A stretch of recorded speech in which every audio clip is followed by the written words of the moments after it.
सुगना जे बोले हाय भवनवा में, अरे सुगना जे बोले सवनवा में, आजा शिवा गुरु आए मंदिरवा में, आजा शिवा गुरु आए मंदिरवा में। सुगना जे बोले भवनवा में, सुगना जे बोले सवनवा में, आजा शिवा गुरु आए मंदिरवा में, आजा शिवा गुरु आए मंदिरवा में, मंदिरवा में हो मंदिरवा में,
बहुत मेला लगल बा या सावन के तीसरा सोमवारी में। और कहना है क्या, चला चला बहिनी गे विक्रम धमवा,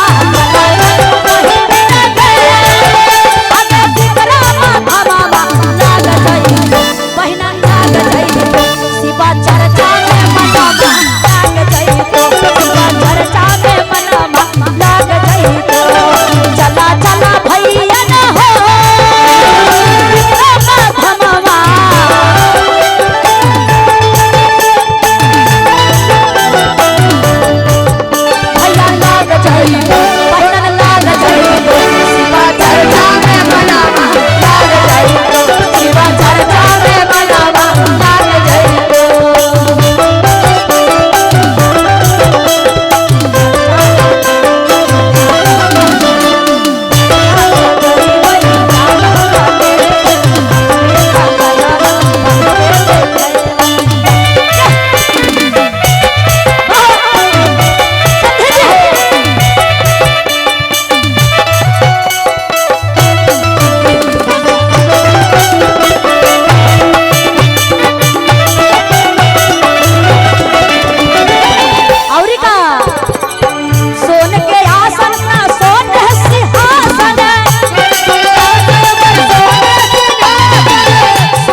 कलिका सामने बात करके बाल्टी बाबा, हे बाबा भोलेनाथ, हे मैया रानी, कृपा इसी पर सही रही, सब पर बरसई है। खाली बाबा के साथ में सब लोग के कहना है क्या, बाल्टी बाबा बाबा आए हो, बाबा के नाम पर जरा ताली बजावा ये दीदिया। आए है हिलसा सहरिया से चढ़ के बोलैबे, हिलसा सहरिया से काजल के बोलैबे,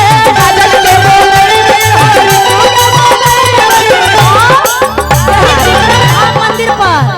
और कैसे कैसे प्रणाम बाबा।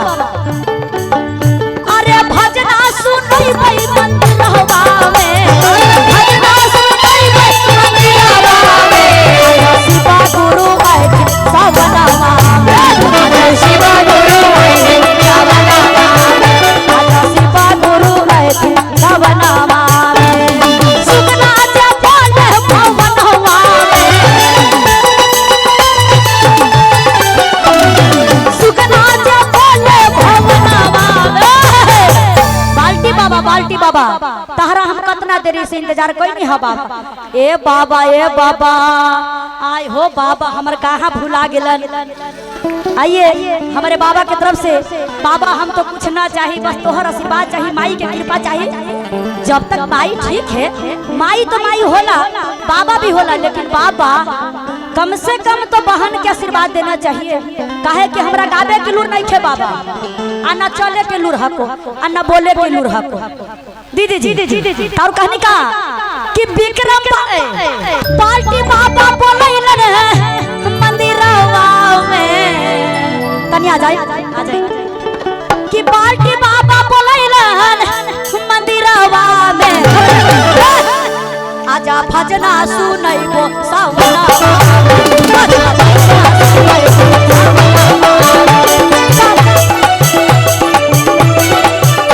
सवनवा में, हो सवनवा में, सवनवा में, हो सवनवा में, आजा बाबा बोले सवनवा में, आजा बाबा बोले सवनवा में, आजा बाबा बोले सवनवा में, आजा बाबा बोले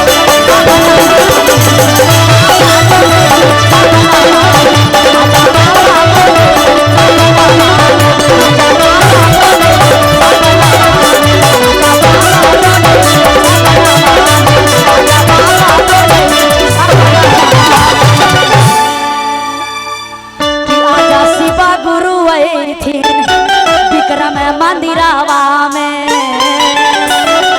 प्रेम से बोलिए विक्रम वाले भोलेनाथ की, बोलिए विक्रम वाली माता की।